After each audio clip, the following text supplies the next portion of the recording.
Hello, hello. Welcome to the podcast. My name is Richard, and I am here with Ashley Letizia. And today we've got a special episode. We're going to be pre-gaming the movie Superman. So you are listening to Hurry, the movie is starting podcast. All right. So first off, I'm going to introduce my guest today. Thank you, Ashley, for joining the podcast. Let me go ahead and tell me a little bit about your movie going experience. What got you into movies? My dad got me into movies when I was a little girl. The very first movie I saw that wasn't a cartoon was A New Hope, Star Wars, and I was captivated right away. Loved the whole, using the Force and the magic and the whole experience of making things that were from somebody's imagination and making them seem real. And I've had conversations with my friends before where I feel like movies are one of the wonders of the world. We have the Taj Mahal, we have the pyramids, but then movies, you get all these artists, writers, costume designers, cinematographers who know all about lighting and effects. And you put it all together, all this masterful work, in order to make something that doesn't exist feel like a real story in a real world. And I absolutely love that experience. Then you add the music to it, and then you bring the emotional element. So I absolutely love movies. Okay, so you're saying to you it's more than just paying money to go sit in a seat for a couple hours and to just leave either happy or sad. So it's much more than that to you. 10,000%. Okay. Yes. Okay. I feel like some movies have even helped shape my life, similar to how books do. You can learn and experience other people's perceptions and perspectives and thoughts and emotions, almost as if you're in their shoes. Right. And it's wild that to me, and this might be getting off topic a little bit, but I want to at least relate to this point that sometimes there's people that are like, oh, I don't want to go to the movies, or I don't want to, I'll just wait till it streams, which is totally fine. You do you, however you want to live your life. But sometimes for me specifically, going to the movies is a whole experience. Be able, we were talking about a little earlier, for instance, Avengers Endgame, to be there when Captain America catches Mjolnir and the crowd, you just feel that in-sucking of air to just explode in applause. It's the equivalent to me of going to watching a sporting event around fans that like the same thing as you, because it's just a way for us to bond together in the art that is movies. So it's good to hear other perspectives of why it's meaningful to them, because to me it's a lot more than just a movie. But that is just the beauty of movies, that sometimes we forget their art and its storytelling, and storytelling is one of the most amazing things that we've ever been given in our life, and thankfully we get to continue it in this new age of things getting all ruffled all over the place. But we're going to be talking about, first off, let's cover the last episode, because we're doing things a little bit differently this episode, which is going to be Jurassic World Rebirth. Did you watch Jurassic World Rebirth? Yes, I sure did. I watched it with you. Hey, okay. Did you watch it after it came out, or? No. Okay. Yeah. So Can I be honest? That's the one we saw ahead of time. Yeah. Okay. Yeah, we actually went and watched a mystery showing, which there was rumors in the comment section for it to be Jurassic World, and thankfully it was, because I've heard you're a big Jurassic Park fan, right? Huge fan. Why? Well, my mom took myself and my 4 little brothers opening weekend, which was kind of a big deal because we were very young at the time, and of course it would be dinosaurs eating people, but my parents let us watch Temple of Doom with people's hearts getting ripped out, so as long as we knew that they were movies and not real life, they were fine with us watching whatever. But I still remember when we went opening weekend and we went to see the movie, and I was just captivated and in awe because they did an amazing job shooting those dinosaurs, and loving dinosaurs growing up, watching the Dinosaur Guy on public television and being obsessed with it. And I remember we loved it so much, and money was tight at the time, that we went to a store, and my brothers and I fell in love with a Jurassic Park t-shirt, and they're like, we can't buy 5, we can buy 1, and you guys can take turns wearing it. So we had on our refrigerator a calendar of who could wear the Jurassic Park shirt on which day. But yes, I absolutely love the movies. We would always watch it whenever thunderstorms would hit in the summertime. It's kind of like a thunderstorm time movie. And it's funny because throughout a lot of these movies, there is a thunderstorm and mud is prevalent, and these scenes in the inclement weather. So to put that on during inclement weather, you get to have 4D version of this movie in real life. Oh, it's perfect. It's because weather is like another character in a story, whether it's a book or a movie, and it's part of nature, and dinosaurs are part of nature, because it kind of adds that epic, something is out of our control, such as weather, and so are the dinosaurs. So I feel like it's more of a holistic approach to the awe and wonder and epicness of the storytelling. Right. And then I feel like the concept of Jurassic Park 2 is for us to try and create these things that we can control. And obviously, we know that it doesn't go the way we want it to. Right. But such is life. That appears to happen more often than not. But speaking on the terms of Jurassic Park, so this is going to be a spoiler-free review. So if you haven't seen the movie, that's totally fine. Go ahead and go watch it. Personally, I think it's worth it. I'm also a huge Jurassic Park fan to go in and purchase the ticket and watch it in theaters.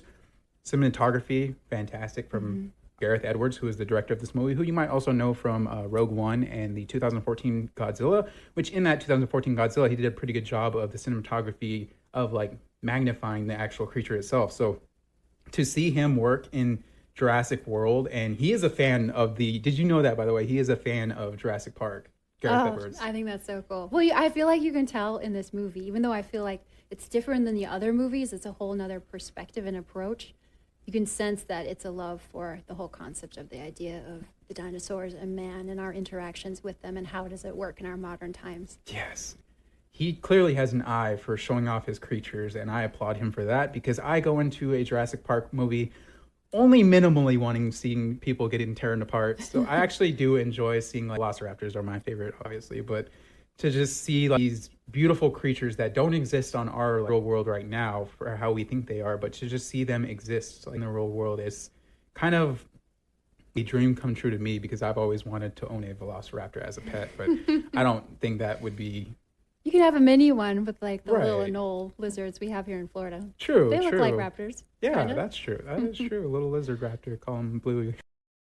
Do a quick spoiler-free review, and then we'll jump into the Superman pregame, which I'm pretty excited to talk about. It looks like it's going to be a great movie, and James Gunn is back at the helm at DC, which I am the biggest fan for because I love DC. I love DC a little bit more than Marvel. However, if you're looking at the movies, Marvel has been clearly winning the battle, but I think the times they are a changing. I think DC is coming for that new crown, but that is going to be in a little bit. Let's just finish this up about Jurassic World. So, Ashley, what did you think about Jurassic World? What would you rate it from 1 to 10?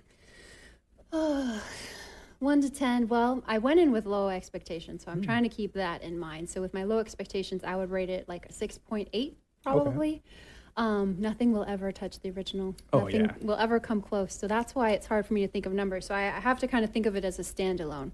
The favorite thing about this movie, without giving anything away, is I loved that they had quiet moments where there was some character conversation and character development, and what I call like where it was heart-to-heart moments where they're real people that showed vulnerability, and they weren't like these epic heroes on an adventure, but they're more relatable to our daily lives. And I personally wish they had that more often in movies. I feel like most movies these days, especially nowadays, the modern movies, they go too fast. The scenes move too fast. We don't get to see the heart and soul of a person and relate with them. And me as an avid book reader, I crave that desperately from movies.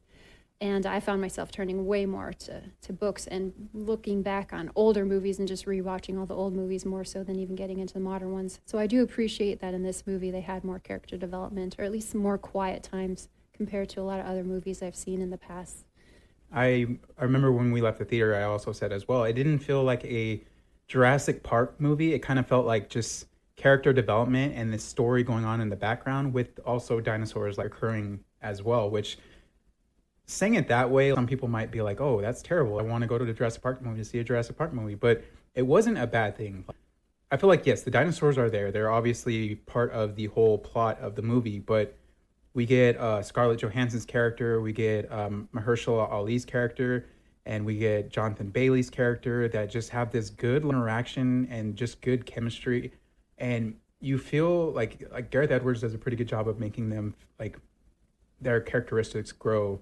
And specifically, I want to highlight Scarlett Johansson and Mahershala Ali's character, because typically in these kind of movies and these kind of roles, you'll see like these two, like, oh, well, they won't they the whole movie. And then at the end, they're like a couple or relationship. These two in this movie, and maybe this is a spoiler alert if you are wondering if they're going to be a couple or not.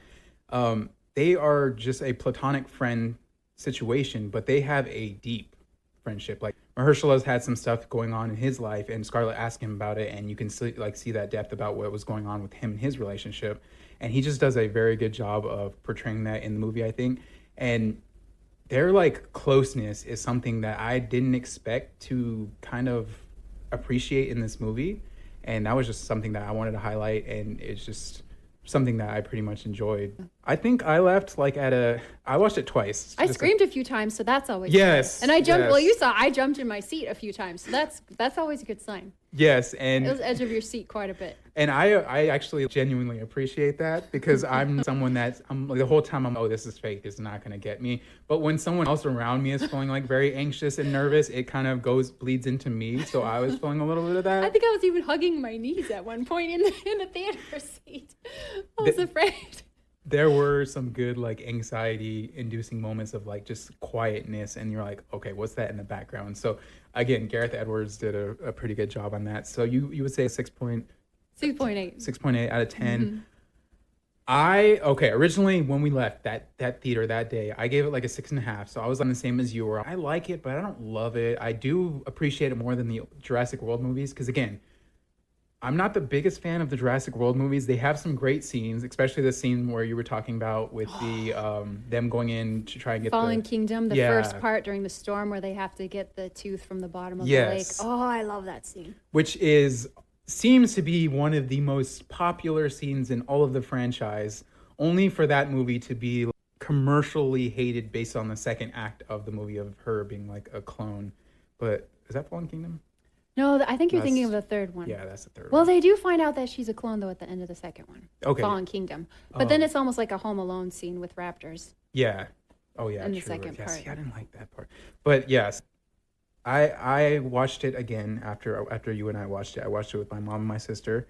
And just like there's things that happen in the background on some scenes, and when after seeing it the first time, you're kind of like focusing on that, and then you see it happen, you're like, oh, that's where that was. And I'm not going to spoil what happens in the background, but there's a couple of scenes, and I got a better appreciation for it, especially after hyping myself up about knowing Gareth Edwards loved to do the project, that he wanted to go out and do it because he's been a huge fan. Scarlett Johansson is a huge fan of Jurassic Park, which I've never would have known. It kind of hyped me up more for it, and I think I enjoyed it a little bit more. So I'm giving this one a 7.3 out of 10. So it grew a little on me. This is my so I do love Jurassic Park the original as it is one of the greatest movies ever. However, the kid in me puts The Lost World at number 2, and I need to go back and watch it as an adult because I don't think I have watched it as an adult, so I'm very biased on that, but I can go debunk that later on. But that movie, The Lost World, Jurassic Park 2, had the best toys. And I remember like that had a special moment for me being taken there for my birthday when I was expecting to go to like McDonald's Play Place. So that has a special place in my heart. But I think this one is going to be in the top 3 for me. I got to go back and watch them all. But I thought this one did a great job of skipping over the randomness that is the Jurassic World era and then kind of going back to the beginning, but also changing things a little bit more. Mm-hmm. So I thought this one was a 7.3 out of 10. You say 6.8 out of 10. Is there anything else you want to say about Jurassic World before we move on to Superman?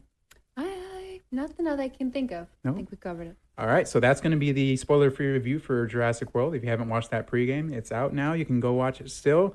Jurassic World is actually out in theaters now too as well. So if you want to go watch it in theaters, I highly recommend it. It is one of those good movies that you want to see in a theater setting where you can just experience it how the artists perceived it.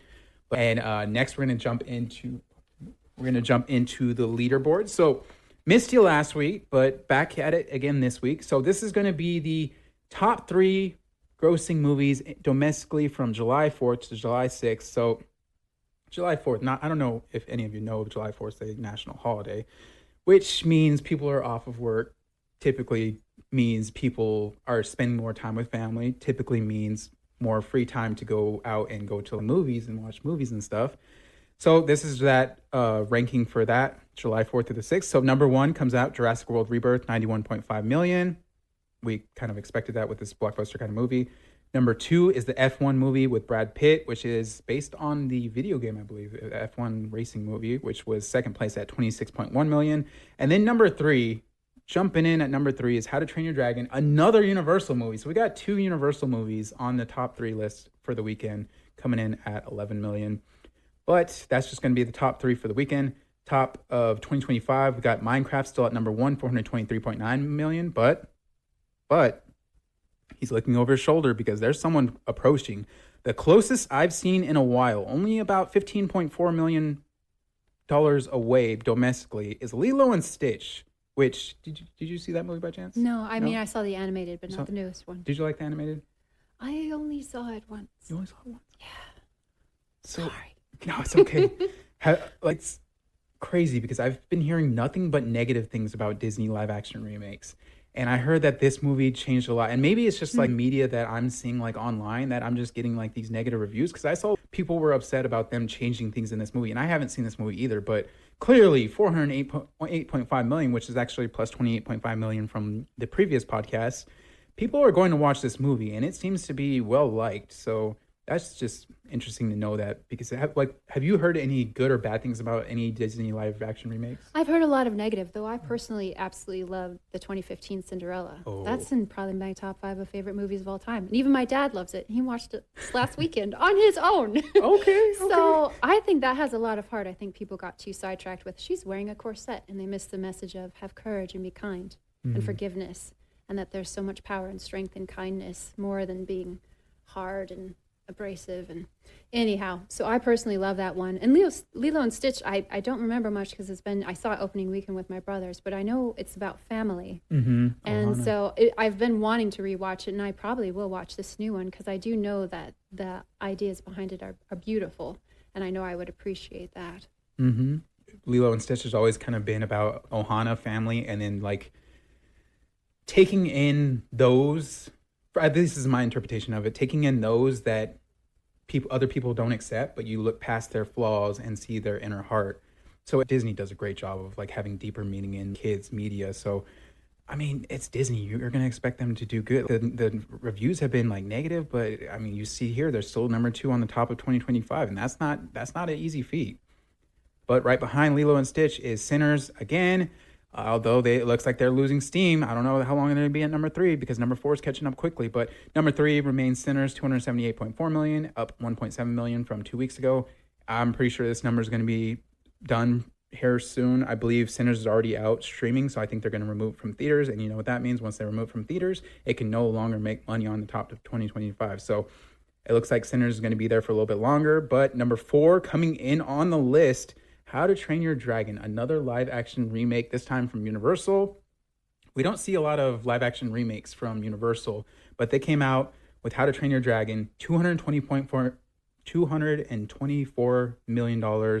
Number 4 on the list, came out of nowhere.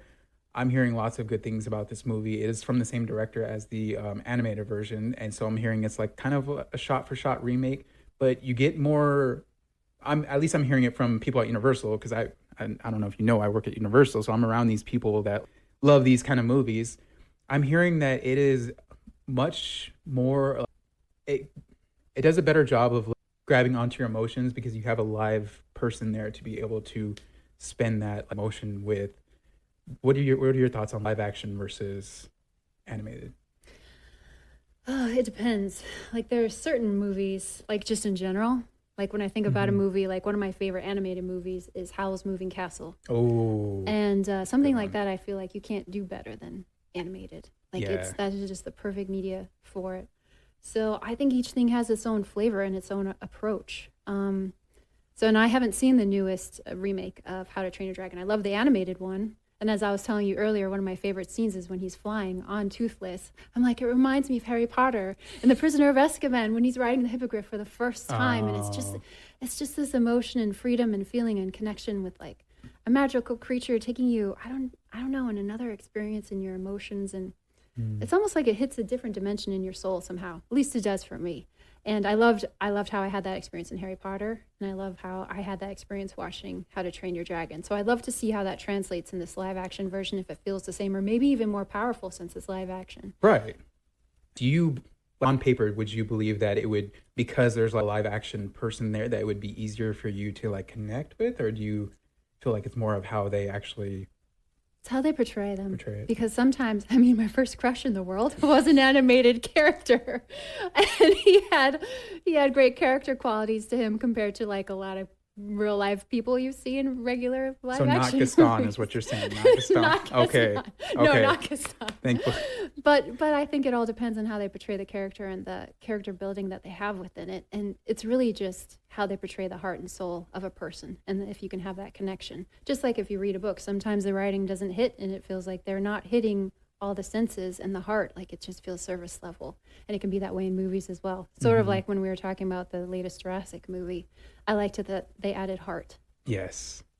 And heart was something that I feel personally that they were getting away from in the Jurassic World movies. But, there are fans of those movies out there. Sometimes you just don't like a story. Someone else might like it. Hey, it's a win for someone else. That's all that matters. But I will say, none of this is to knock animation, because like animation has gotten to a place where we can feel like Inside Out 2, we can feel these like characters' emotions, and it tugs at our strings. So kudos to people that go out there and put all that work on the line just to make a like cartoons like eyebrows flinch a certain way, or just like the emotions that they're able to capture on a like cartoon non-realistic person and still be able to pull those emotions out of us. I think that's like one of the greatest gifts God can get anyone in this life, because that just like blows my mind just thinking about it. Yeah, it's brilliant. It takes an awful lot of skill. Yeah. Or even watching just like those little Pixar shorts. Yeah. It can be like a few minutes long, and at the end of like 5 minutes later, I'm crying. Right. And then a lot of those don't even have words. So Yeah, like for them to be able to exactly. capture that and pull that essence out of you. Yep. And that's more than you get out of a full 2-hour movie sometimes. Right. Yeah. And some of them are almost life-changing. It's like, wow, you just taught me everything that I could learn probably from 5 self-help books, but just by showing me this short. Mm-hmm. And there was always that joke of like, oh, it's still a better love story than Twilight. But sometimes, not gonna lie, in these Pixar movies, they hit so many good qualities and they make you feel a certain emotion, and they still give you a powerful lesson that you're like, wow, in that little, like you said, like in that 5 clip, that was better than an entire 2-hour movie.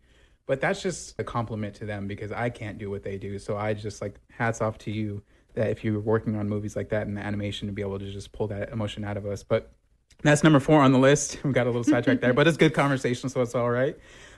Trailing out the number 5 of the list, who knows for how long, because it's still there right now. I'm surprised. However, another movie has been deleted from the list, but that's okay. Captain America: Brave New World sits there at number 5 with $200.5 million. Rest in peace, Thunderbolts.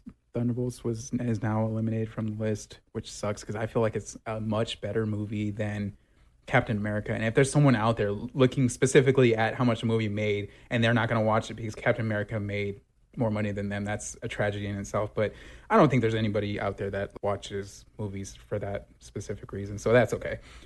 But that is going to be the top 5 movies of 2025.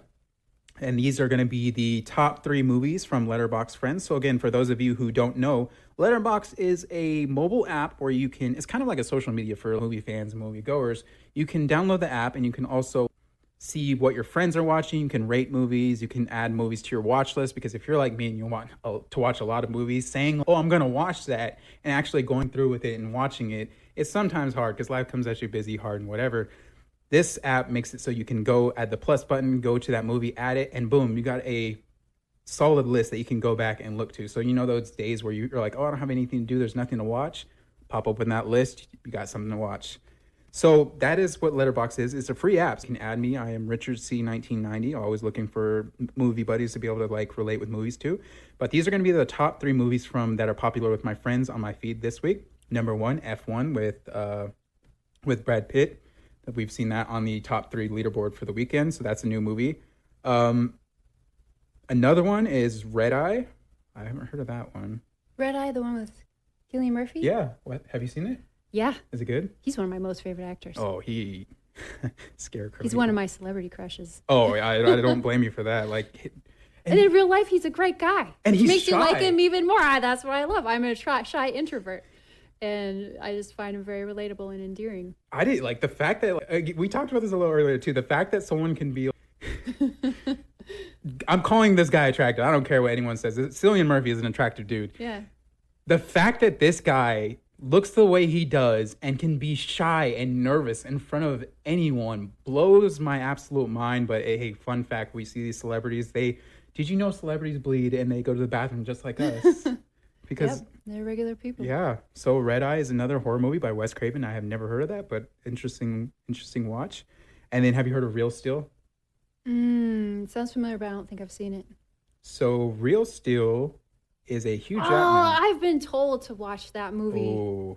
I haven't seen it yet, though. That's one of the ones where I've been told multiple times I need to check it out. Yes, I got to watch it again as an adult. I watched it. This was a movie I watched with my dad and my sister when we were out camping one year. And we would go out and camp near a creek. and it would be about like a hour drive from like civilization. So we would go camping, and then on the weekend, on a Saturday or one night, we'd all go to this place called Flagstaff, Arizona, and we'd go watch a movie. And this was one of those movies that we watched, and I remember liking it in the aspect of it's a very father-son kind of movie, like a bonding movie, and it's like about Hugh Jackman and his son learning how to fight these robots together and kind of win. So it meant more than I thought it would to me, because me and my dad's bond was about sports and winning and stuff like this. So we've always had that bond. However, our relationship wasn't always the greatest. But one thing we did bond over was movies. So for him and I to go watch this movie, I just made it so much more enjoyable to me rather than me watching it by myself or with a friend or something. So I'm grateful to have that memory of this movie, and now I want to go back and watch it again, because I do remember one scene getting emotional. It might have been the ending, but yep, that's going to be the last movie on the list. Real Steel, number 3 on the top 3 Letterboxd Friends board. 5, 10 years. Yeah, and I at sit here F0874 says that's a large part of the point. It takes an alien to show us how good humanity could be. And so that's like what I came across when trying to find out why we don't like Superman. Seems like this little thread is something that I jumped into, and I was like, okay, I like this. I had never thought of this perspective before, that we just expect him, because he's like godlike character, to have human elements and be able to turn on us at any time. But that is just the skepticism, the lack of faith, the sometimes hopelessness that we feel in ourselves that we typically project out into the world to make it, because misery loves company, stuff like that. So that is that. But that's just the plot of the movie. We got a little deeper into the ideology of it, but like, hey, if this movie goes that direction, I think you're gonna have a top tier movie here. And this movie is gonna compete with Jurassic World, which is doing pretty solid in the box office. Fantastic Four is gonna obliterate the box office. I think this is gonna immediately be like in the top 5 of 2025, like there's like second or third week, because this movie is gaining so much hype. So Superman's coming in between these two blockbuster franchises, and they're trying to lay some groundwork. We do see that there's going to be like a lot of different characters in this movie too. So I think if you have what I call the DC's bad taste left in your mouth from some of the other DC movies that weren't as popular, we know that sometimes more characters is not always the best thing. And typically when you have more characters, sometimes that means you're having characters that are underdeveloped or just there specifically to serve a purpose as like death or something like that. But again, directing this movie is James Gunn, who has done some really good stuff in the past. A lot of his movies, I've seen a lot of his movies.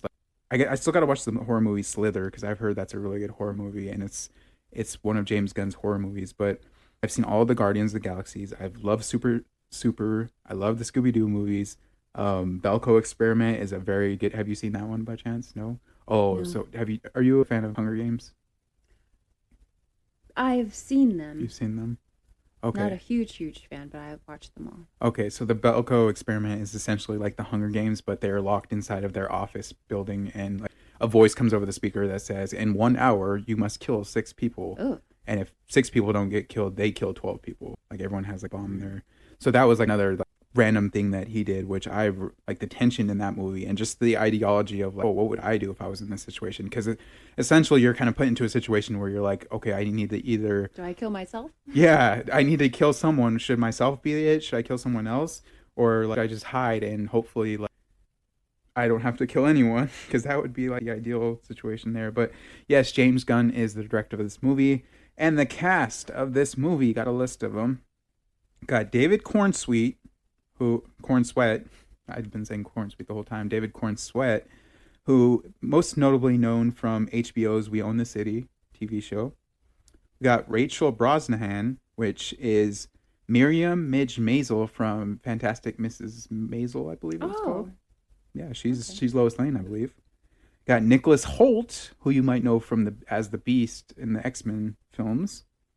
Maria Gabriela de Faria, Skylar man, my handwriting. Skylar Gizonato, Skylar Gizonato, which, have you ever seen that movie Walk Hard, the Dewey Cox story? No? Okay, it was kind of like one of those spoof movies, but it was making fun of the Johnny Cash movie. but it's John C. Reilly is the main character. It's like one of those movies where it's dumb, but it's kind of funny in some aspects.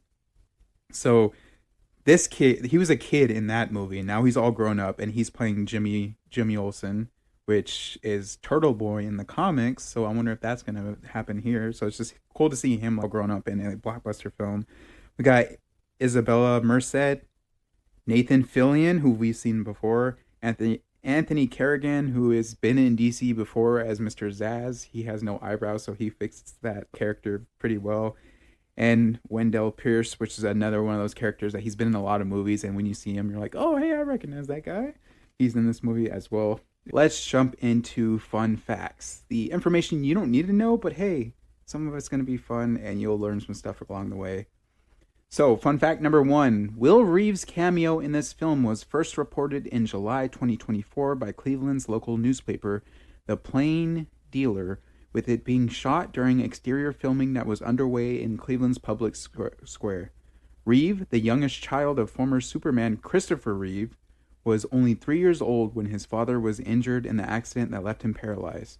In his appearance in this movie, Will Reeve plays a TV news reporter. In real life, Reeve is a television correspondent for ABC News. Wow. Didn't know that. Me neither. And I was thinking, like, when I was reading this, I was like, who is Will Reeve? Why does it sound so familiar? And then, yeah, obviously, Christopher Reeve was the original Superman. So that is cool that we're going to get the original Superman's son in this movie, like, paying homage to, like the path his dad came down. So that's a cool fun fact.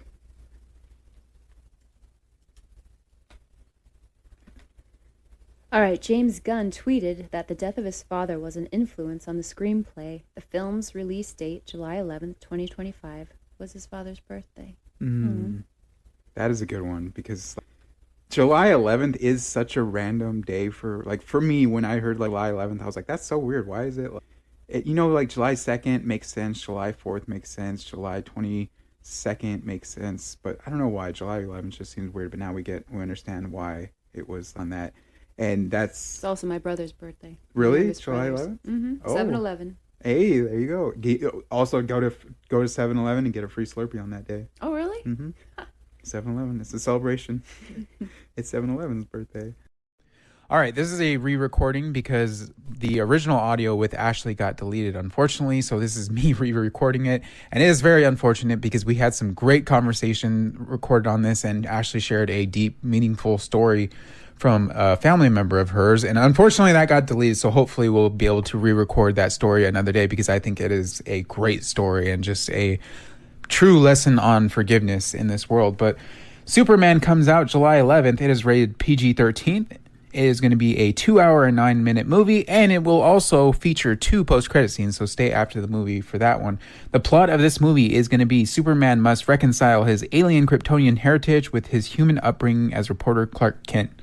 As the embodiment of truth, justice, and the human way, he soon finds himself in a world that views these as old-fashioned. So I want to break this down. And again, this is unfortunate because Ashley and I did a great job of breaking this down and getting deep into this.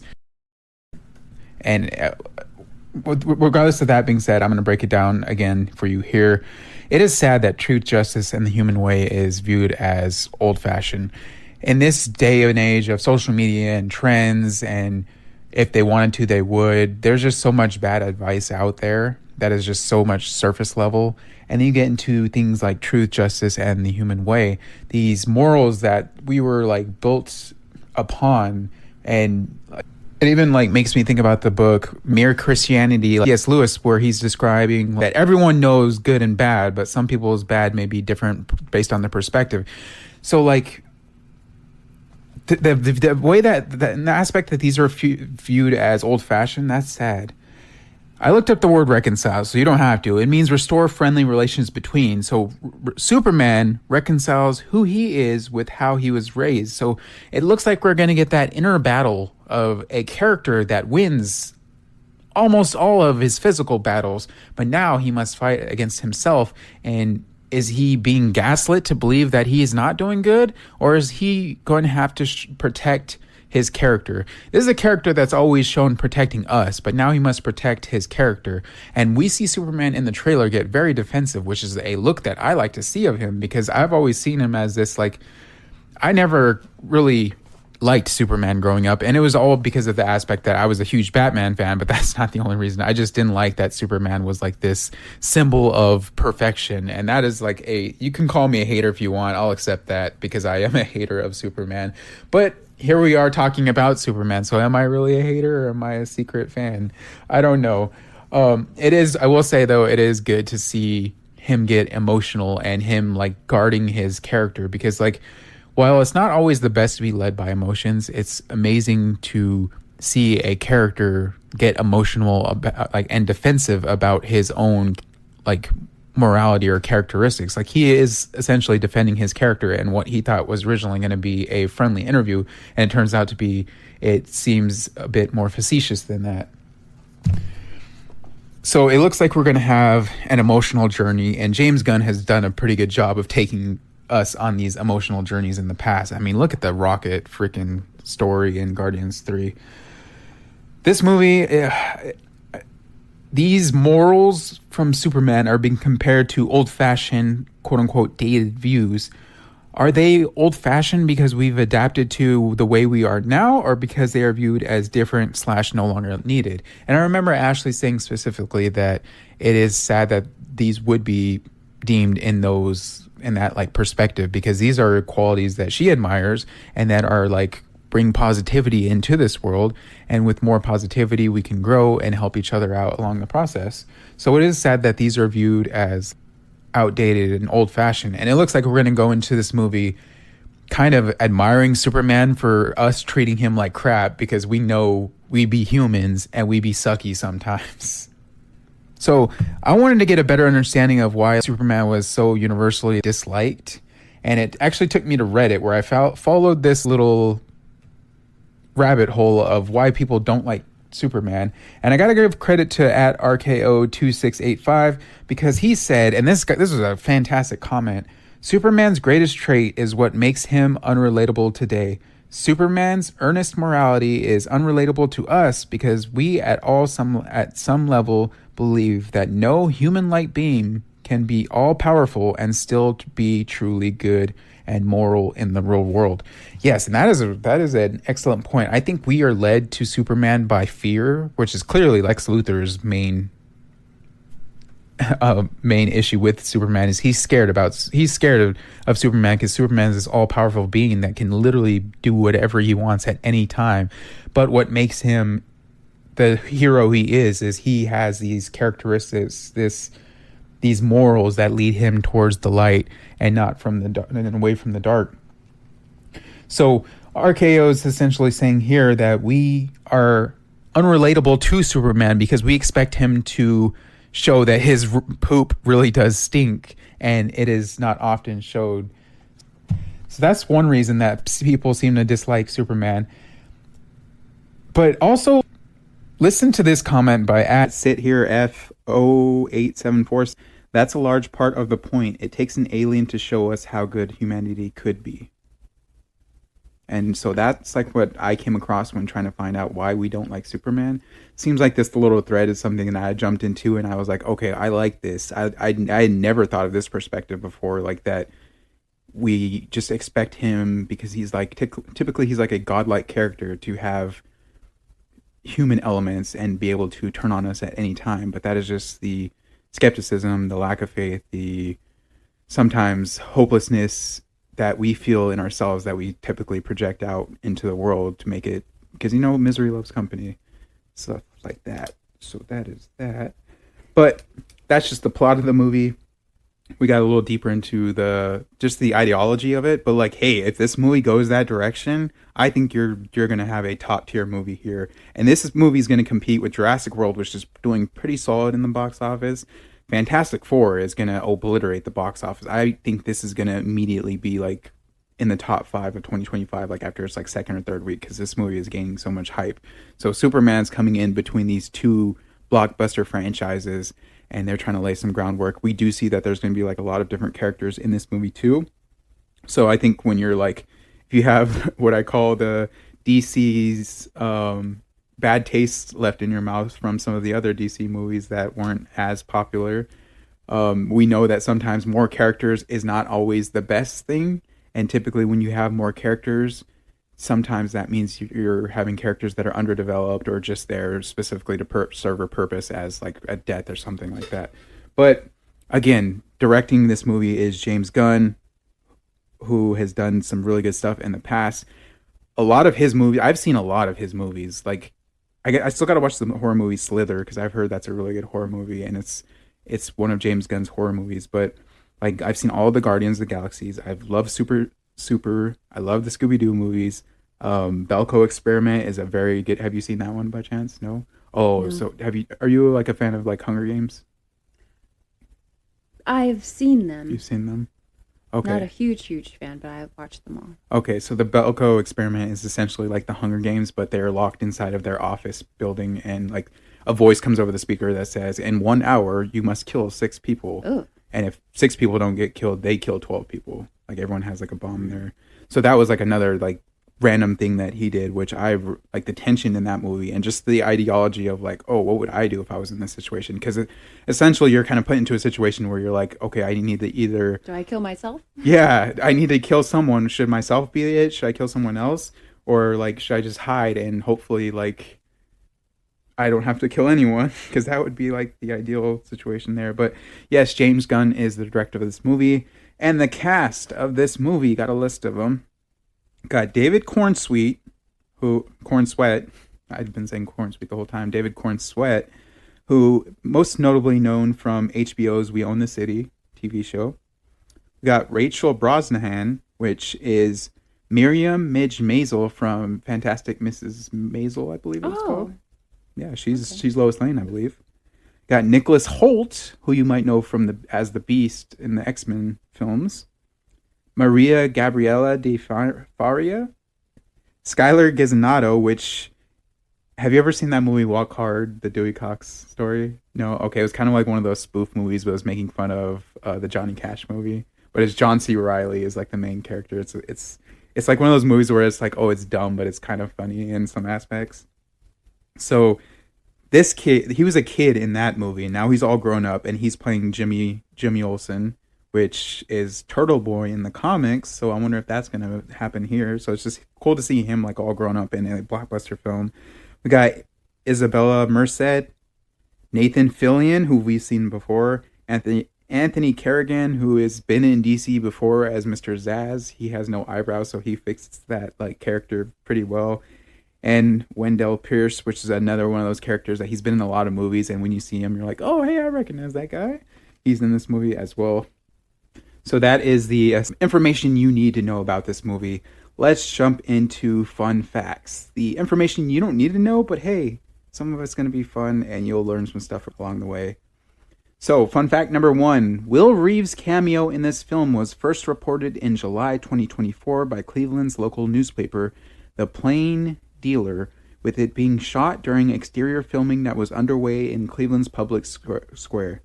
Reeve, the youngest child of former Superman Christopher Reeve, was only 3 years old when his father was injured in the accident that left him paralyzed. In his appearance in this movie, Will Reeve plays a TV news reporter. In real life, Reeve is a television correspondent for ABC News. Wow. Didn't know that. Me neither. And I was thinking, like, when I was reading this, I was like, who's Will Reeve? Like that, why does it sound so familiar? And then, yeah, obviously Christopher Reeve was the original, like, Superman. So that is cool that we're going to get the original Superman's son in this movie, like, paying homage to, like the path his dad came down. So that's a cool, fun fact. The inclusion of Nathan Fillion as Guy Gardner marks the 7th time that Fillion has appeared in a film directed by James Gunn, continuing the tradition of the actor making an appearance in every one of Gunn's films, owing to the pair's longtime friendship. That is cool. That is good to know. I did not know that. I've seen Nathan Fillion, I guess, in a lot of stuff because I've watched a lot of James Gunn things. So, are you a big Green Lantern fan? No? No. Okay. I mean, maybe I would, but I've never seen it. Right. Okay, so you can totally skip out on the Ryan Reynolds one because that one was, I don't know what that was, but we did have moments of awesomeness in that movie. Because Green Lantern, let's be honest, there has not been anything. John Stewart from the cartoons, like the Young Justice or the Justice League cartoons, that was the best we've seen so far of Green Lantern, and it's such an interesting character that can create anything that his mind can comprehend and project it out with his ring into our actual world. So he has this unique ability to be able to shape shift his thoughts into the physical world. But we just haven't seen this character done justice. And now we get Guy Gardner, who is notoriously I believe he's like jerk, or he's like more hated character in the comic. So it's kind of cool to see that we skip over Jon Stewart and then the other I forgot what Ryan Reynolds no, it's not Guy Gardner. I forgot what Ryan Reynolds Green Lantern name was, but it's interesting that we skip over those two and we go to the controversial ones. But hey, I think they're going to do good. I think it's going to be interesting to see a Green Lantern in a live action movie. The Superman crest is based on Alex Ross's original design from the Kingdom Come miniseries, but filled with yellow instead of black. This design was previously featured on the Crisis on Infinite Earths crossover with Brandon Routh, reprising his role from Superman Returns 2006. The new cinematic glyph also sports a yellow border reminiscent of Superman's 30s and 40s era appearances. According to James Gunn, the costume is made out of real texture rather than inks. Oh, that's awesome. That's awesome. And see, some people just go into movies thinking, oh, they just changed the logo. I wonder why they changed it. But there's reason behind it, because I did look at the logo. I'm like, why did they change the logo? But now I'm like, oh, okay. Reminiscent of the 30s and 40s era appearances. Okay. And that's what I love about comic book movies. You can pay so much tribute in subtle ways that will hopefully get people to invest in and be like, oh, why did they change the logo? And then be like, oh, it's Alex Ross. I love Alex Ross. And then Brandon Routh, one of the lesser known Superman, he was reprising his role with that logo. So it's cool to be able to link these other things back to it from the comics. Okay, next fun fact. Crypto's presence in the film was first revealed in October 2024 by Gunn via social media to commemorate Adopt a Shelter Dog Month. For his first live-action appearance in film, Crypto was based on Gunn's own rescue dog, Ozu, whose likeness was used as an inspiration and the basis for the 3D model of Crypto, according to James Gunn. Ozu was 3D scanned and digitally altered to resemble Crypto. Crypto is traditionally depicted as a white Labrador or shepherd in the comics, while Ozu is of a scruffier, smaller dog breed. Crypto was previously seen on the film DC League of Super Pets in 2022, voiced by Dwayne Johnson. By contrast, Crypto in this film does not speak.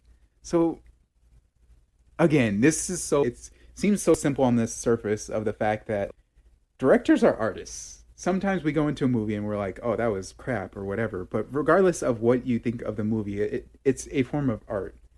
And these directors are artists using this movie as kind of their muse to project their work onto the screen for us to see.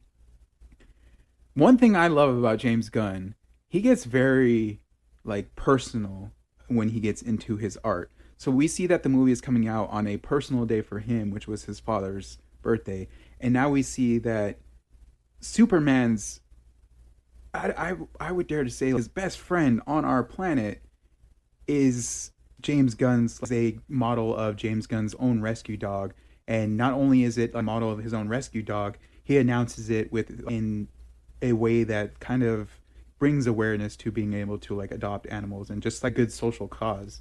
So how could you not support an artist that is not only bringing out awareness, but also showing what he's doing and who he's paying tribute to and what he's paying tribute for? That's just his character right alone. I mean, that's just love James Gunn. There's a lot of these. Oh, Nicholas Hoult previously auditioned for the role of Bruce Wayne in Batman in the Batman 22 role of Superman in this film before it was cast as Lex Luthor. Oh. All right, here we go. Are we ready to record, or were we recording the whole time? Yeah, we were recording. I'm sorry. You're good. All right.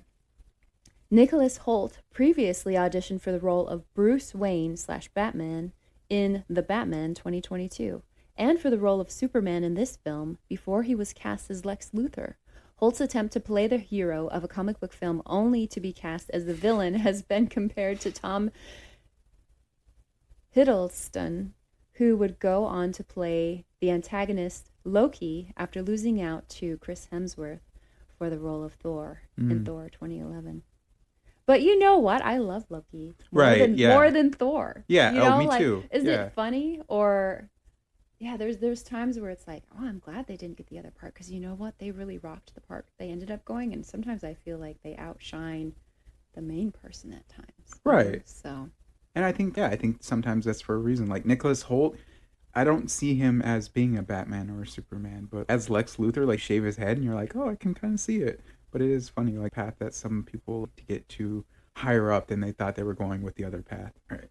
So yeah, those are going to be all the fun facts for this movie. That'll bring us to the comment section. Reading the comments that are from y'all from the trailer that released that is currently at 31 million views. So a lot of people have seen this trailer. That's a lot of people. That is a lot of people. First comment comes from at SM Kamranashra F1144.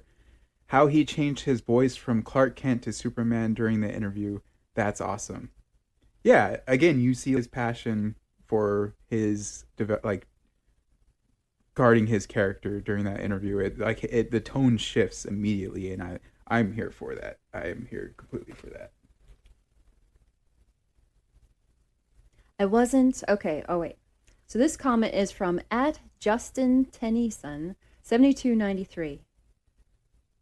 I wasn't representing anyone but me and doing good. Is this most Superman thing to say? Is the most Superman thing to say? Yeah, I agree. Representing me and doing good. Mm-hmm. That's Superman. I don't know what else to say to that. I think it's well said. That's why it stands out.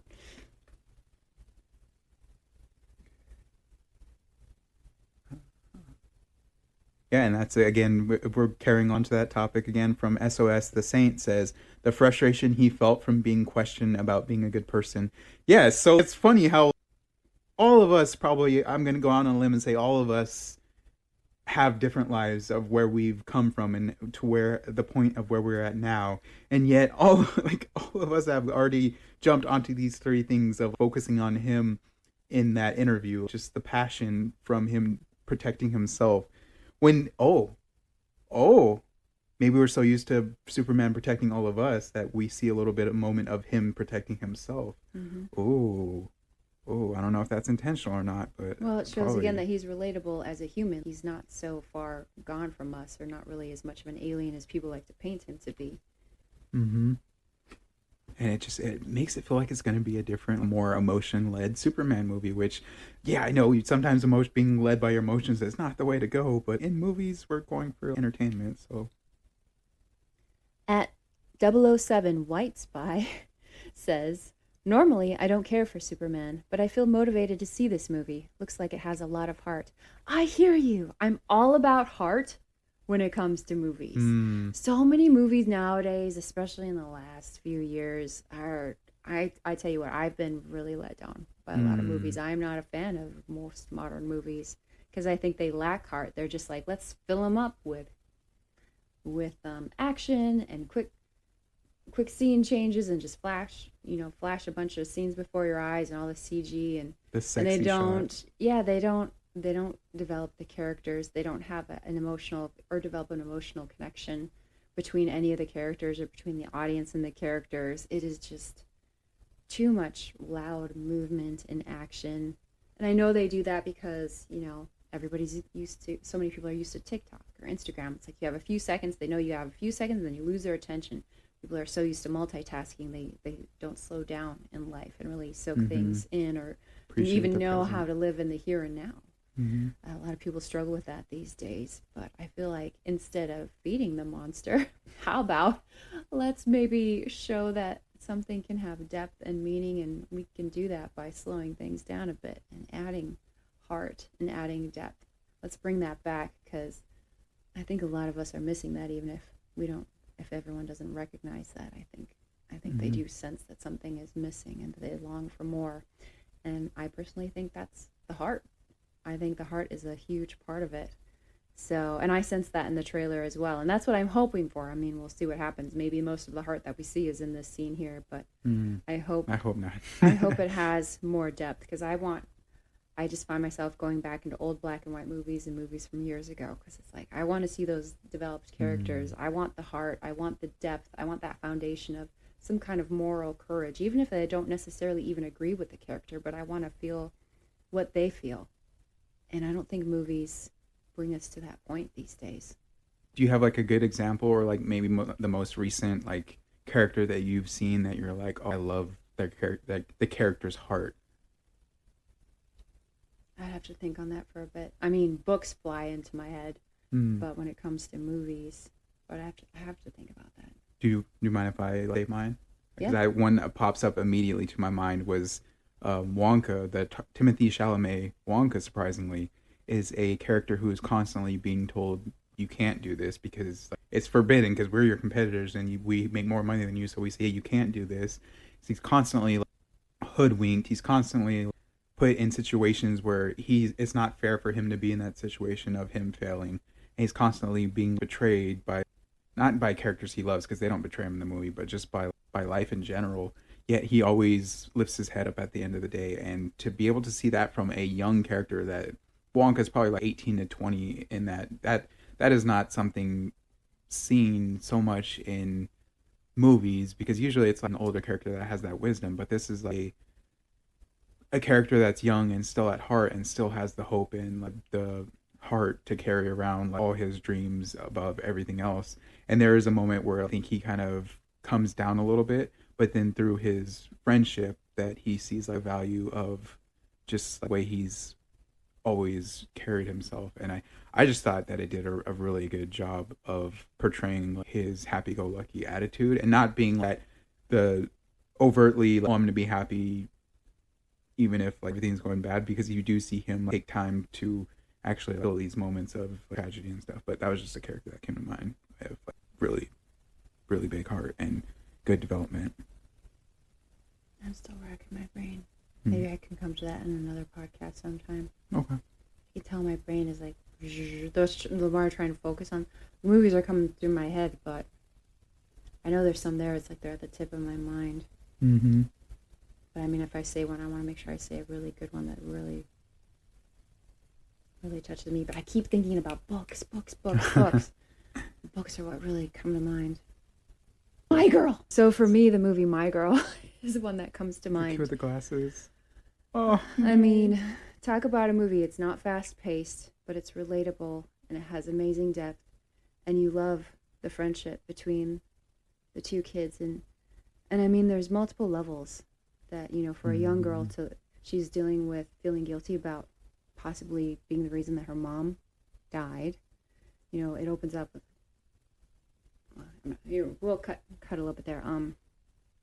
She's dealing with self-guilt, feeling like she's the reason her mother died.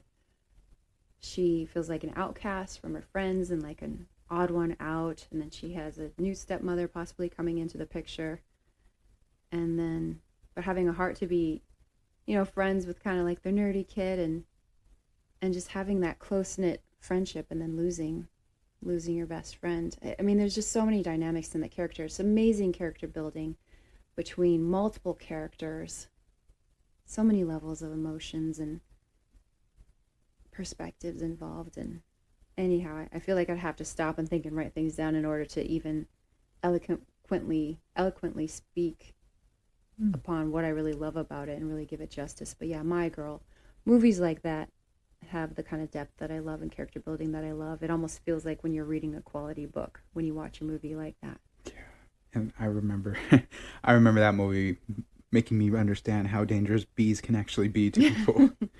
And yeah, their friendship it carries throughout the whole movie, and just like the tragedy of what happens at the end, it just hits you. And even someone like me, for instance, that like I don't have the best memory, once someone says My Girl, I immediately go to the ending in my mind, and it is sad, but it's again, she is a character with heart, and just their blossoming friendship that is unfortunately cut short Because like imagine what it would have been in like My Girl 2. I think they did have a My Girl 2, but it was like the different. Yeah, that was a good. I Yeah. like that movie too, and that also brings in a lot of different interesting perspectives. Well, and in the first My Girl, it's not. I mean, she loses her best friend, but remember, she was in love with her teacher, and she finds out he has a girlfriend, and then she has, you know, her dad having a girlfriend and being like, she gonna be replaced, you know, as like my new mom. I don't know how to accept this.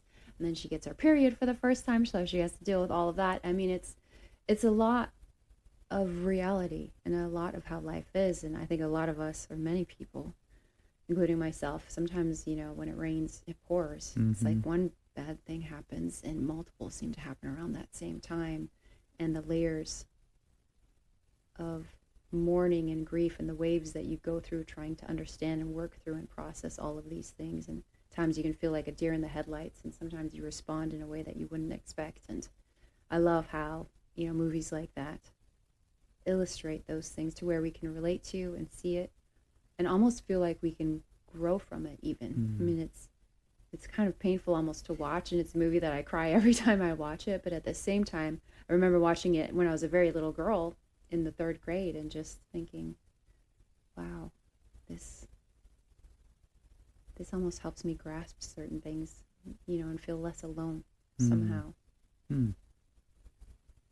Okay. Anyhow, we got kind of deep with that Well, one. no, it's funny. Not like every movie has to be like sad like My Girl to have character development, but that's just one of the first that come to mind. No, but that's the beauty of it. Like you said, you mentioned layers and Lots of like, heart. Yeah, character is built even in real life. We are built on the tragedies that occur, the good times that occur. We are built off of the layers that occur to us throughout our life. Like because of my mind of like, oh, food layers, lasagna. I'm like, oh, we are layered in the lasagna of life. But that's going off on a very random tangent that made me think of lasagna.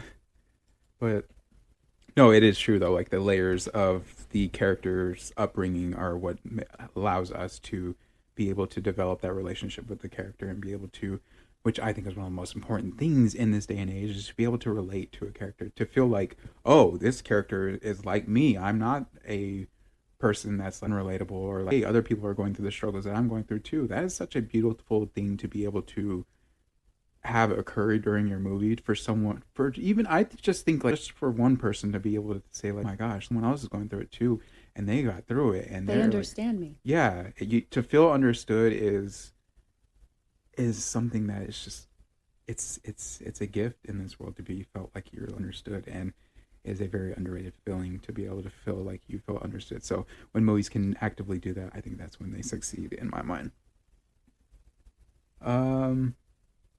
Okay, so I'm gonna read a couple more and then we'll jump into the top 3 reasons you should watch this movie. So let's see. Okay. In this age, it's funny how the classic rendition of Superman, filled with hope, standing by his morals before anything else, feels like something new. It's exactly what we need in this cynical age. Hope and good will never go out of fashion. Boom. Again, that was something. Great comment. Yeah, that was a great comment. That is by at Sue Can Try 5251. Yes, that is we do need it now, and it's again, like, just to get into the depth of, oh, you're gonna watch that new Superman movie? Oh no, I don't like DC. Bro, it looks like it's gonna be so much more than that. Just from taking the trailer, just from taking the comments, just from taking the fun facts, just from reading the plot, just from the character, the director's emotion poured into this movie by external things like the release date. It is going to be so much more than a Superman movie, and just more hype than I ever thought I would be going to watch this movie, because now I'm not expecting it to just be one layered Superman movie. Oh, he beats the bad guys, end of movie. We might get some cool cameos. I'm seeing a struggle of someone who knows he's doing the right thing, but he's constantly being told that he's doing the wrong thing. And dealing with that in real life can be frustrating, because like, there's part of it where it's like you're empathetic towards them and you're like, oh, well, I don't want to disappoint you, so maybe you're right. But then there's also the aspect of, you know who you are, you know if you're a good person, or you know what your thoughts are, you know how you are as a person. If you're not giving someone that gift of negativity and they're taking it that way, then like, who really is in like in the wrong in that situation? But I don't know. That's just one of those things that I've learned across the way too. That over explaining yourself and giving explanations for yourself when you don't need to is just kind of a trauma response in this day and age. But I don't know how I got into that topic, but that's just linking back about the whole healthy aspect that we're going to dive deeper into the psychological hero concept of what Superman is. So the fact that we're getting into psychology on Superman is 10 out of 10 for me. All right, at Hikari9433 says, stopping wars and killings in the world, regardless of politics and with no interest other than doing good, is such a Superman thing to do. I'm glad they chose to explore that side of his character. I agree. Great comment. Mm-hmm. Just doing good. Keep the politics out. Keep all these bureaucracy out. Keep all opinions out. Forget about people pleasing or being politically correct. Let's just look at doing what's right. Yes. And again, I'm not trying to make it religious, but I feel like one of the best examples of doing the right thing is Jesus. Like we look at, he walked the walk and he talked the talk. But just as an example of doing the right thing and still being told you're doing the wrong thing, who else went through that process? Jesus. The Pharisees were the ones that were preaching basically his Father's word and telling him like, hey, you're a hypocrite, you're wrong, you're this, you're that. And he's the one who knows he's doing the right thing. So like, is James Gunn coming from a religious perspective on this movie? I don't know. Maybe he is, maybe he's not. Maybe that's just a coincidence in like, I mean, the hero genre is something I feel like take from like, Jesus quite often, whether we think so or not. But just that concept of doing good for the right reason and not kind of listening to the noise otherwise. That's what that made me think about. But those are going to be the comment sections from y'all. Do you think we were going to talk about like psychological issues in today's day and age? Well, with me here, it was inevitable. Oh, it was inevitable. Oh, it was pre-planned. I can't help but go deep. No, I don't pre-plan it. It's just where it's just where my conversations go. I'm all about depth. There's too much surface level in this world. I can't take it. Yeah, and I'm like, let's be vulnerable and be real and have real connection here instead of everybody wearing masks and playing games and too worried about what people think. Let's have some courage. Right. Maybe read and do some work on emotional intelligence for a while and work yourself up to that. Work on yourself first and have your own courage and confidence, and then I think yeah, do the next steps. Right. But that is going to be the end of the comment section. Next up are the top 3 reasons you should go watch this movie. So, number 1, my top reason to go watch this movie, James Gunn at the helm. Have you seen Guardians of the Galaxy 3 yet? No, you have not. Because I heard it was sad. It is very sad. And I didn't. I feel like I have to pump myself up or be in a certain mood when I want to watch something that I know it's going to have a certain emotional impact. That's valid, and it does tug at the strings because it dives into a character story that is character full of tragedy. But yes, James Gunn actually that was the last Marvel movie he directed before he moved on to being the head of DC, which I was hyped for because I love James Gunn. I think that everything that he touches turns to gold. I think he's a great storyteller. I think he also, as we've learned from the fun facts, like Nathan Fillion being in 7 of his films, we know that he likes to stick around with the same cast. Michael Rooker is another notorious guy that's always in a James Gunn movie. His brother Sean Gunn is actually in a lot of the movies too. So the fact that he has this group of friends and like in real life that he's putting them together in art and media, you just feel like the love, the connection, the comfortability that we have with these characters. And I think that gives them the ability to go out and do their best performance when someone's truly in their best place. And just the passion that he carries with him, I think that's just enough right there. And I'm finding more information about his passion about this movie and following the journey too on Instagram, because he's always posting behind the scenes footage of a day in shooting and stuff, and everyone's always smiling and always hugging and being comfortable. And I just think that you don't see that a lot this day and age. And even if this movie isn't going to be critically done, at least we can enjoy the process and the discussion about what we thought this movie could be. That's number 1. I feel like that's a good number 1. Number 2 reason why I'm actually going to give this one to you. What would be your reason for why people should go watch this movie? Well, all I can state is my personal reason of why I would be curious to watch it, and it's because it does feel like it's going to have some heart and depth. and a little bit more character building compared to other movies I've been seeing these days. And I personally want to see where they end up taking this character and how they try and take him down, and how and if he's going to be able to effectively persuade them to put themselves in his shoes and see it from a perspective of having a heart desiring to do what's right and good, instead of just being in such a negative attack mode and missing the heart behind the actions and the good that actually does result as an outcome from his actions. You know, it's like the people are missing the point, and I want to see if in the end they come around and see it. Mm-hmm. And I think that we can, especially with a villain like Lex Luthor, who is known for being cunning and using his weapon more so as his words rather than his brute strength, this character that can potentially turn the world against Superman, which I feel like we've seen that concept a couple times, but again, like in the way that's portrayed in this trailer, it looks like it's going to be a heavy hitting us versus Superman when he's the one that's trying to protect us, which is so ironic to think about. We're trying to take down, like you think of Jonah Jameson trying to take down Spider-Man. We're trying to take down the person who's trying to protect us. Why? Because it's just one of those philosophical quandaries that you put yourself in, and you just like, why are we doing this? But that is a great reason, number 2, why you should go watch this. Number 3, those are 2 good, amazing reasons right there to watch it.